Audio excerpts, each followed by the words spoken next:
आदिवासी आरक्षण बचाव संघर्ष कृती 14 ऑक्टोबर रोजी पालघर जिल्हाधिकारी भव्य आदिवासी मोर्चाचे आयोजन करण्यात आले। या मोर्चा संदर्भात आदिवासी पालघर जिल्हा कृती समिती अध्यक्ष विलास तरे यांनी जिल्ह्यातील सर्व आदिवासी बांधवांना या मोर्चात सामील होण्याचे आवाहन केले।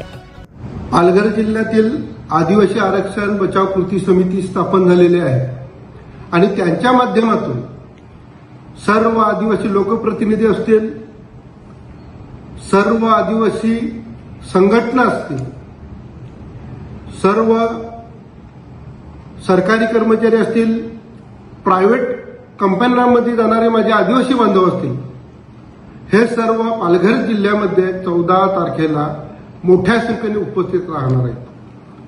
कारण की अलीकडे बंजारा, धनगर आणि इतर समाजाने आदिवासी समाजामध्ये जी घुसखोरी करण्याचा प्रयत्न केलेला आहे, त्यासाठी सर्व आदिवासी समाज सरकारचं लक्ष वेधण्यासाठी आणि सरकारकडे व्यथा मांडण्यासाठी जिल्हाधिकारी कार्यालय पालघर इथे मोठ्या संख्येने जमतील आणि ते सरकारपर्यंत तो संदेश देण्याचं काम हे माझे आदिवासी बांधव सर्व करतील।